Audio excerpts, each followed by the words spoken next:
Hello दोस्तों, तो फिर से एक बार स्वागत है आपका ध्येय अचीवर्स के इस नर्सिंग प्लेटफॉर्म पे। आज हमारा जो टॉपिक है वो बीएससी नर्सिंग के ऊपर कि 12th के बाद बीएससी नर्सिंग करने के बाद आपकी करियर कैसा हो गया, यानी आपको कितने पैसे की जॉब लगेगी, कितने रुपए आपको जॉब के बाद मिलने वाले हैं। साथ ही साथ हम लोग बात करने वाले हैं कि इसमें आपका जो है करियर अपॉर्चुनिटी कैसा होगा, कितने सारे जॉब के ऑप्शन आपके पास में होंगे, बीएससी नर्सिंग होता क्या है इसके बारे में बात करेंगे, इसमें आपको एडमिशन कैसे मिलेगा इसके बारे में भी बात करेंगे। पूरा डिटेल बीएससी नर्सिंग के बारे में बात करने वाले हैं। तो आप ऐसा कोई ग्रेजुएशन कोर्स खोज रहे हैं जिसके लिए आपको नीट का एग्जाम ना देना पड़े, जॉब मिल जाए एक अच्छी खासी सैलरी वाली, ठीक, तो आप सही जगह पे आए हैं। आप इस वीडियो को पूरा देखिए, आपको बीएससी नर्सिंग के बारे में ए टू जेड पूरा नॉलेज हो जाएगा और आप ये डिसाइड करने में सक्षम हो जाएंगे कि आपको बीएससी नर्सिंग करना है या नहीं करना है। ठीक, तो चलिए वीडियो में आगे बढ़ते हैं।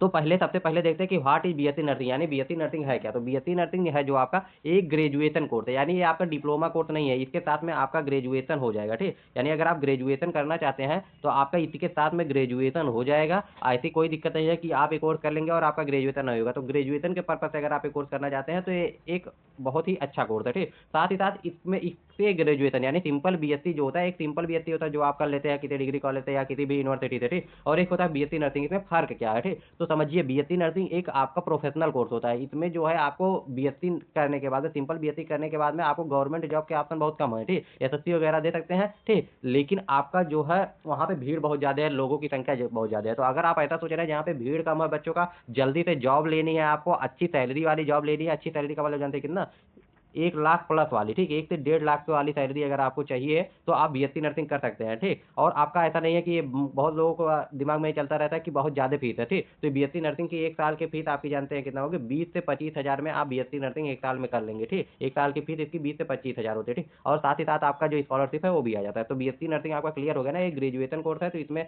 आपको ऐसा कुछ भी नहीं है कि बहुत ज़्यादा फीस लगने वाली है या बहुत ज़्यादा, बस इसकी ड्यूरेशन जो है 4 साल होती है, 1 साल एक्स्ट्रा होती है, तो आपको अच्छी खासी ये सैलरी वाली जॉब भी देके जाती है। ठीक, तो आगे बढ़ते हैं और इसके बारे में पूरे डिटेल में बात करते हैं। ठीक, तो आपका अगर बीएससी नर्सिंग करने का प्लान बना लिए हैं तो इसके पहले आप देख लीजिए कि एजुकेशनल क्राइटेरिया क्या होती है, यानी एलिजिबिलिटी क्राइटेरिया क्या होती है, एजुकेशनल क्वालिफिकेशन क्या होता है, एज क्या होता है, इन सब के बारे में देख लेते हैं। ठीक, तो एलिजिबिलिटी क्राइटेरिया में सबसे पहले एजुकेशनल क्वालिफिकेशन जो होता है, एजुकेशनल क्वालिफिकेशन में आपको क्या चाहिए होता है, 12th चाहिए होता है। ठीक, यानी आप 12th किए हुए हो, ठीक, 12th किए हुए हो, 12th में आपका जो है पीसीबी यानी फिजिक्स केमिस्ट्री और बायोलॉजी आपका होना चाहिए, साथ में आपका इंटर में जो है इंग्लिश भी होना चाहिए। ठीक, तो पीसीबी और इंग्लिश से अगर आपने 12th किया है या आप अभी 12th में है तो आप इसके जो है अप्लाई कर सकते हैं और ये आप कोर्स कर सकते हैं। ठीक, तो आपकी ये होगी कि आपका एजुकेशनल क्वालिफिकेशन क्या होना चाहिए, और अलग अलग इंस्टीट्यूट में आपका 45 से 50% अगर 12th में है तो आप इसका दे सकते हैं। ठीक, यानी 45 से 50% अगर नंबर आपके हैं तो आप इसको दे सकते हैं। इसके जो एंट्रेंस एग्जाम होते हैं या इसमें एडमिशन लेने के लिए आप होते हैं। ठीक, तो 45% कुछ कैटेगरी का 50%, 50% से ज़्यादा कहीं भी किसी भी इंस्टीट्यूट में नहीं मांगा जाता है। ठीक, तो चलिए आगे बढ़ते हैं। और एज आपकी क्या होनी चाहिए, ठीक, तो एज आपकी 31 दिसंबर 2025 तक, ठीक, यानी 31 दिसंबर 2025 के पहले तक आपकी 17 साल हो जानी चाहिए, यानी अभी नहीं हुई है कोई टेंशन नहीं है। ठीक, लेकिन 31 दिसंबर 2025 के पहले यानी जिस साल आप एडमिशन लेने वाले हैं, 2025 में लेने वाले हैं, 2026 में, तब तक आपकी उस साल की लास्ट डेट तक आपकी जो है क्या हो जानी चाहिए, एज 17 साल की हो जानी चाहिए। ठीक, ठीक है, क्लियर हो गया, एजुकेशनल क्वालिफिकेशन आपका क्लियर हो गया और एज क्लियर हो गया। आगे बढ़ते हैं, एंट्रेंस एग्जाम आपको कुछ जगहों पे डायरेक्ट एडमिशन ऐसे आप कहीं नहीं मिलता है, स्पेशली यूपी की बात कीजिए तो यूपी में सही पूरा कहीं पे नहीं मिलता है। ठीक, तो एंट्रेंस एग्जाम लगभग आपको बीएससी नर्सिंग के लिए हर जगह देना पड़ेगा। अब एंट्रेंस एग्जाम कई तरीके के होते हैं, जैसे नीट यूजी के थ्रू होता है, कहाँ होता है अभी बाद में बताएंगे, जिपमर ऑलरेडी एक खुद का है। ठीक, एम्स ये भी हो गया, और स्टेट लेवल एग्जाम। ठीक, इतने सारे एग्जाम्स आप इसमें से कोई भी एग्जाम देके आप बन सकते हैं, नर्सिंग कर सकते हैं। ठीक, तो आपका जो है एंट्रेंस एग्जाम कैसा होता है, कैसे होता है, इसको कैसे आप करेंगे। तो अगर आप नीट की प्रिपरेशन कर रहे हैं, ठीक, तो नीट में अगर बहुत अच्छा नंबर आपका आता है, 550 600 नंबर आता है, और आपको बीएससी नर्सिंग करना है, और अगर आपका एमबीबीएस में एडमिशन नहीं हो पाया है तो आप इससे कर सकते हैं। इसमें जो है सेंट्रल यूनिवर्सिटी आती है। सेंट्रल यूनिवर्सिटी कौन कौन सी आती है, ठीक, सेंट्रल यूनिवर्सिटी के बारे में पहले देख लेते हैं। सेंट्रल यूनिवर्सिटी, ठीक, सेंट्रल यूनिवर्सिटी में आपका कौन कौन सा आता है, जैसे आपका यूपी में होगा बीएचयू। ठीक, तो ये आपका सेंट्रल यूनिवर्सिटी है। ठीक, इसमें आपको बीएससी नर्सिंग करने के लिए क्या करना पड़ेगा, आपको नीट से ही आना पड़ेगा। ठीक, तो आप अगर नीट का एग्जाम दिए हैं तो इससे आ सकते हैं। तो ये आपके सेंट्रल यूनिवर्सिटी जितने भी होते हैं, चाहे वो डीयू हो, ठीक, डीयू हो, ठीक, तो इसमें भी आपका नीट के थ्रू ही एडमिशन होता है, नीट के थ्रू ही एडमिशन होता है। ठीक, तो ये आपका क्लियर हो गया। अब आते हैं जिपमर, तो ये भी, इसमें भी जो है आपका जिपमर में भी नर्सिंग का एंट्रेंस एग्जाम अलग से होता है। अब बात करते हैं इंडिया के सबसे बेहतरीन इंस्टीट्यूट में से जो है एम्स नर्सिंग, ठीक। यानी अगर आपको एम्स से नर्सिंग करना है तो क्या करना होगा, तो एम्स नर्सिंग करने के लिए आपका जो है अलग से इंट्रेंस एग्जाम इसका भी होता है, ठीक। यानी एम्स का जो है वो इंट्रेंस एग्जाम अलग से होता है, ठीक। तो इसको आप दे सकते हैं। एम्स में सिर्फ और सिर्फ गर्ल्स ही नर्सिंग कर सकती हैं, बॉयज़ के लिए ऑप्शन नहीं होता है, ठीक। तो बॉयज़ के लिए इसके बाद आपका सबसे अच्छा ऑप्शन हो जाता है कि स्टेट लेवल के जो एग्जाम है वो दिए जाए, ठीक। जैसे आपका यूपी का जो हुआ इसका अलग से होता है, ठीक। उत्तराखंड का, आपका यूके का उत्तराखंड का अलग से होता है, बिहार का अलग होता है, ठीक। तो आपका अलग अलग स्टेट के अलग अलग होते हैं, ठीक। एमपी का अलग होता है, ठीक। महाराष्ट्र का अलग होता है, ठीक। तो सबके एग्जाम होता है। जैसे यूपी के एग्जाम का नाम है सीनेट, ठीक, कॉमन नर्सिंग एंट्रेंस टेस्ट, ठीक। तो इसको आप दे सकते हैं, ठीक। तो common nursing entrance test exam जो होता है ये आपके नर्सिंग के लिए कंबाइन एग्जाम होता है। जैसे बीएससी नर्सिंग के लिए एक एग्जाम हो जाता है, एमएससी नर्सिंग के लिए अलग एक एग्जाम हो जाता है, पोस्ट बेसिक बीएससी के लिए अलग एग्जाम हो जाता है। तो आप जो है स्टेट लेवल के जो है एग्जाम देके आप नर्सिंग में आ सकते हैं। सबसे ज़्यादा अगर आप यूपी के स्टूडेंट हैं तो आपके लिए सबसे बढ़िया कोर्स जो है वो वही है कि सीनेट, आप जो है सीनेट का एग्जाम दीजिए, उसके बाद आप नर्सिंग में एडमिशन ले लीजिए। इसमें बहुत सारे गवर्नमेंट कॉलेज हैं और आपके जो है प्राइवेट कॉलेज भी हैं, ठीक। गवर्नमेंट में कितनी सीटें हैं, सीनेट यानी यूपी में अगर बात कीजिए सीनेट के थ्रू अगर गवर्नमेंट में सीटें चाहिए तो आपके पास 1400 के आसपास में सीटें गवर्नमेंट की हैं, और गवर्नमेंट और प्राइवेट मिला के 14,000 के आसपास में सीटें हैं, ठीक। तो इतनी सीटें आपके यूपी में हैं जिसके लिए आप तैयारी कर सकते हैं। और अगर आपको तैयारी करना है तो इस चैनल को सब्सक्राइब करके रख लीजिए, क्योंकि इस पे आपकी सारी इन्फॉर्मेशन और कुछ सब्जेक्ट जो है उनके थ्योरी सहित पूरी क्लासेस करवाई जाएंगी इस चैनल पे, ठीक। और वीडियो अगर अभी तक आपको इन्फॉर्मेटिव लगा हो तो वीडियो को लाइक कर दीजिए और चैनल को सब्सक्राइब जरूर कर लीजिएगा आगे की इन्फॉर्मेशन के लिए। अब आगे बढ़ते हैं। एंट्रेंस एग्जाम के बारे में क्लियर हो गया कि आप कई तरीके से दे सकते हैं, एम्स हो गया, स्टेट लेवल हो गया, नीट हो गया, ठीक। इसके बाद प्रिपरेशन टिप्स थोड़ा सा देख लेते हैं कि प्रिपरेशन कैसे आपको करनी है। तो प्रिपरेशन में आपको जो है 12th ग्रेड में पीसीबी का जो सब्जेक्ट है यानी फिजिक्स केमिस्ट्री बायोलॉजी जो आपके सब्जेक्ट है उसको आपको तैयार करना है, ठीक है। यानी physics chemistry biology 12th level का, ठीक। उसके बाद में प्रीवियस ईयर के क्वेश्चन आप कीजिए, पेपर सैंपल कीजिए और कोई कोचिंग ज्वाइन कर लीजिए। अगर आपको नेसेसरी आवश्यकता लग रही है कि आपको कोचिंग करनी है तो ऑनलाइन या ऑफलाइन कोई भी कोचिंग ज्वाइन कर सकते हैं। और अगर आप कोचिंग नहीं ज्वाइन करते थे तो बस हमारे चैनल को सब्सक्राइब कर लीजिए। आप फिजिक्स केमिस्ट्री बायो एनसीईआरटी से पढ़ लीजिएगा। बाकी आपके जो नर्सिंग एप्टीट्यूड एक सब्जेक्ट आता है, ठीक, नर्सिंग एप्टीट्यूड सब्जेक्ट आता है, इसके तैयारी हम अपने चैनल पे करवाएंगे, ठीक। यानी 1 से 2 फरवरी से आपके जो है क्लासेस इस पे स्टार्ट हो जाएंगे, तो चैनल को सब्सक्राइब करके रखिए, ठीक। तो ये होगा आपके लिए प्रिपरेशन की, आपको क्या फिजिक्स केमिस्ट्री बायो जो है एनसीईआरटी का पढ़ना है, प्रीवियस ईयर के क्वेश्चन लगाने हैं, ठीक। और कोई कोचिंग अगर आपको नेसेसरी लग रहा है, जरूरी लग रहा है तो ज्वाइन कर लीजिए। अब ड्यूरेशन क्या होता है इसका करिकुलम का, ठीक। यानी ये जो आपका कोर्स है इसकी ड्यूरेशन कितनी होती है, ठीक। तो इसकी कोर्स की ड्यूरेशन आपकी जो है 4 साल की होती है, 4 साल की होती है, including theoretical and practical training, ठीक। यानी ऐसा नहीं है कि आपको 4 साल बस पढ़ाया जाएगा, आपको इसके साथ साथ हॉस्पिटल में ट्रेनिंग भी दी जाएगी।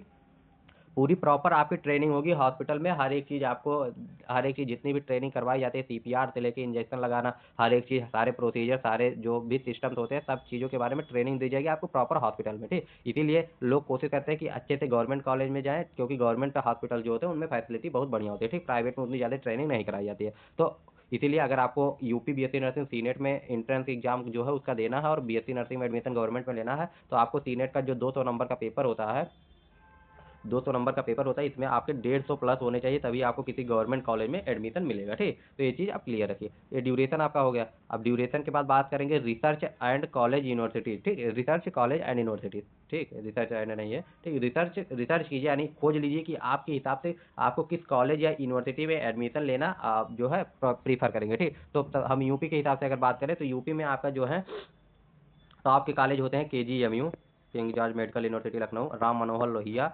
एसजीपीजीआई, और आपका हो जाता है सैफई का इटावा वाला कॉलेज, ठीक। और साथ ही साथ में आपका एक हो जाता है जीएसबीएम, ठीक, जीएसबीएम, ठीक। तो इतने कॉलेज आपके मुख्य रूप से जो है बहुत इंपॉर्टेंट है इसमें। फिर इसके बाद बीआरडी भी आ जाता है, ठीक। बहुत सारे कॉलेज आ जाते हैं। तो इसमें आप अपने आप हिसाब से प्रेफरेंस बना लीजिए कि कौन सा चाहिए, ठीक। इसके बाद अगर आपको नर्सिंग करना हो और कट ऑफ आप पूछेंगे कि किसके लिए कितना नंबर चाहिए होगा तो ये भी हम बता देंगे, ठीक। तो चलिए ये हो गया, अपने आप से प्रेफरेंस बना लीजिए कि कौन से कॉलेज में आपको एडमिशन चाहिए, आपके घर के पास कौन पढ़ता है, ठीक, प्रेफरेंस के हिसाब से, ठीक। उस हिसाब से अपनी तैयारी को स्टार्ट कीजिए। इसके बाद एप्लीकेशन प्रोसेस, तो एप्लीकेशन फॉर्म के बारे में कोई भी अपडेट होगा हम अपने चैनल पे देंगे, बस आपको क्या करना है, चैनल को सब्सक्राइब करके रखना है, ठीक। तो आपको सारी अपडेट पूरी एग्जाम से शुरू से लेके एप्लीकेशन फॉर्म से लेके जब तक आपका एडमिशन नहीं हो जाता, एडमिशन के उसके बाद में आपको सब्जेक्ट से रिलेटेड कोई दिक्कत होगी कॉलेज में जाने को, हर एक इन्फॉर्मेशन आपको इस चैनल पे दी जाती है। तो बस आपको ध्येय अचीवर्स नर्सिंग को सब्सक्राइब करके रखना है। आगे बढ़ें। आगे बढ़ते हैं एप्लीकेशन प्रोसेस। उसके बाद आता है कॉस्ट ऑफ द कोर्स। ठीक, तो आपकी कॉस्ट क्या होगी कोर्स की, इसके बारे में थोड़ा सा बात कर लेते हैं। ठीक, तो आपकी 20,000 से शुरुआती होगी, यानी अगर आप गवर्नमेंट में, ठीक, आप गवर्नमेंट कॉलेज आपको मिलता है तो आपका 20,000 में हो जाएगा। लेकिन अगर आप प्राइवेट कॉलेज में जाते हैं तो आपकी फीस 2 लाख तक पहुंच सकती है, यानी 1,20,000। ठीक, 1,20,000 जो है तो आपका कॉमन फीस होती है, लेकिन आपका जो है ये पहुंच सकता है कितने तक, 2 लाख तक भी हो सकता है। ठीक, तो आपके गवर्नमेंट कॉलेज लेना प्रेफर करेंगे तो ज़्यादा बेहतर रहेगा, उसके लिए आपको तैयारी थोड़ी बेहतर करनी पड़ेगी।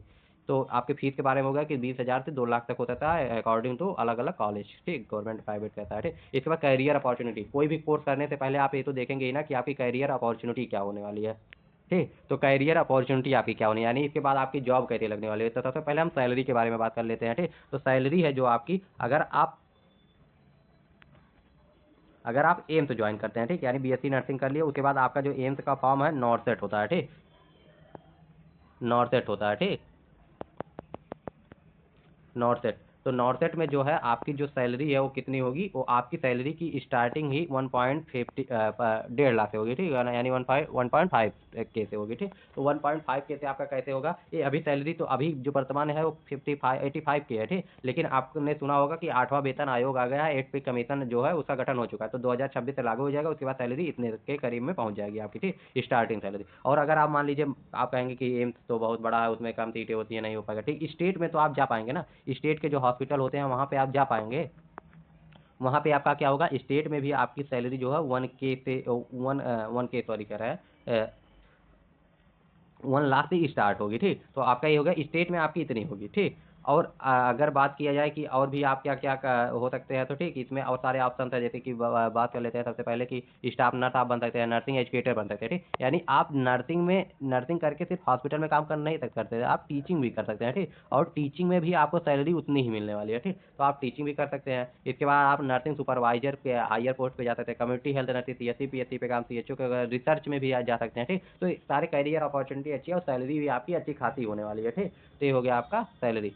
अब इसके बाद आता है हायर स्टडी। नहीं, आपको बीएससी के बाद और भी हायर स्टडी करनी है तो क्या नर्सिंग में आप कर पाएंगे, जी हाँ बिल्कुल कर पाएंगे आप। ठीक, हायर स्टडी में आप क्या क्या कर पाएंगे, एमएससी कर पाएंगे। ठीक, एमएससी इसमें भी होता है, पीएचडी भी होता है। ठीक, और अगर आपको क्लिनिकल एरिया में करना है कुछ तो आपको के लिए कई सारे कोर्स है, जैसे एनपीसीसी है यानी nursing practitioner in clinical area, DNP है। ठीक, डॉक्टरेट इन नर्सिंग प्रैक्टिशनर, यानी आप डॉक्टर के बराबर हो जाएंगे। ठीक, तो ये सारे कोर्सेज आपको मिलते हैं, ऐसा नहीं है इसमें कैरियर की कमी है, बस इसमें जो है हर साल वैकेंसीज कितनी आती है इसके बारे में बात करें। केवल हम जो है नॉर्सेट की अगर एम्स की बात करें तो हर साल करीब करीब दो बार आपका तो फिक्स है कि नॉर्सेट का फॉर्म आएगा। ठीक, और 2 बार में हर बार आपकी जो सीटें है वो 1,000 प्लस में ही होती हैं। ठीक, यानी 2,000 हर साल तो केवल एम्स के फॉर्म आ रहे हैं। ठीक, इसके बाद में आपका क्या होता है, 2,000 ये हो गया। इसके बाद में आपकी आ जाती है स्टेट की। तो अगर हम मोटा मोटा यूपी की बात करें, ठीक, केवल यूपी में कितने फॉर्म इस समय नर्सिंग स्टाफ की आ रही है, नर्सिंग ऑफिसर जिसको कहते हैं उसकी आ रही है। ठीक, नर्सिंग ऑफिसर की आ रही है, तो लगभग लगभग आपकी जो नर्सिंग ऑफिसर की हर साल 5,000 से 6,000 पोस्टें जा रही हैं। ये आपको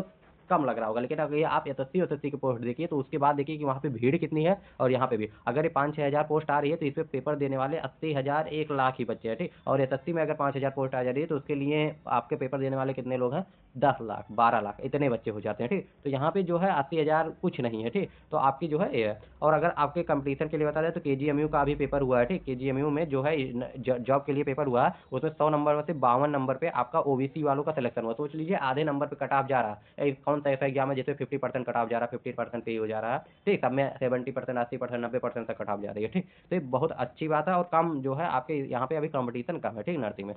तो ये था आज का जो, अगर आपके यहाँ पे कोई भी कंफ्यूजन हो, आपके दिमाग में कोई भी कंफ्यूजन चला हो, कमेंट करके तुरंत पूछे, उस पर वीडियो आ जाएगा या कमेंट में आपको रिप्लाई मिल जाएगा। ठीक, मिलते हैं नेक्स्ट वीडियो में। और हमारे टेलीग्राम और जो है इंस्टाग्राम को भी फॉलो कीजिए, लाइक कीजिए, और अगर आपको वीडियो इन्फॉर्मेटिव लगा हो तो अपने दोस्तों के साथ शेयर कीजिए और चैनल को सब्सक्राइब कर लीजिए आगे की इन्फॉर्मेशन के लिए। मिलते हैं नेक्स्ट वीडियो में। Bye bye, take care and